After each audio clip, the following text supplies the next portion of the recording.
kamu bisa bertahan dalam ujian-ujian hebat, itu hatimu yang ada akan jadi hati yang hidup. Hati yang hidup itu hati yang bisa menyayangi yang lain. Hati yang hidup tuh akan bisa terus saja sayang orang. Kasihan. Saya kan ngirain dulu kalau orang itu gimana bisa nyayangin orang saya aja juga hidup saya penuh penderitaan gitu kan. Kadang kan ada banyak tuh.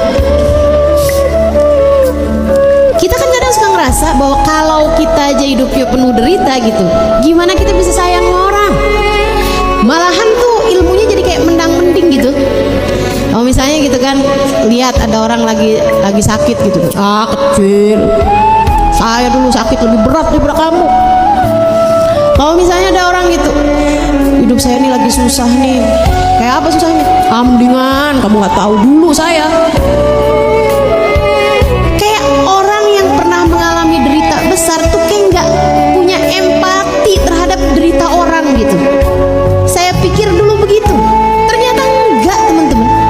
Malah justru sebaliknya, yang nggak punya empati tuh malah justru yang hidupnya tuh biasa-biasa aja. Justru orang-orang yang mengalami kehidupan yang berat malah ternyata saya dapati lebih memiliki kasih sayang terhadap orang lain. Ingat cerita Hubabah Tiflah, buta tapi bisa sayang sama orang lain kayak gitu. Buta, miskin, gak punya apa-apa teman-teman, akan tetapi nyayangin orang bisa sampai segitunya, ngedoain saya bisa sampai saya tuh kayak cucunya gitu. Padahal saya baru dia kenal waktu itu kan. Ceritanya Hubabah Tiflah kan kayak gitu. Ini mukanya pada lupa semua deh.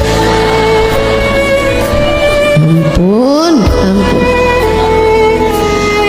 Saudaraku sekalian yang saya muliakan, rupa-rupanya justru sebaliknya. Orang itu kalau sama Allah dikasih ujian-ujian besar dalam kehidupannya dan dia mampu bertahan, jadi tempat turun hujan rahmatnya Allah di atas muka bumi ini, hingga akhirnya justru dia malah bisa kayak merasakan penderitaan orang lain sebagai bagian dari deritanya. Itu sebabnya saya lihatin Nabi Muhammad kenapa diuji sama Allah ujian-ujian besar.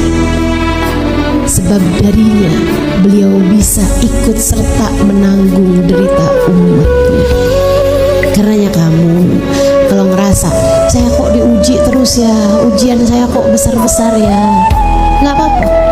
Tetaplah kuat, tetaplah bertahan.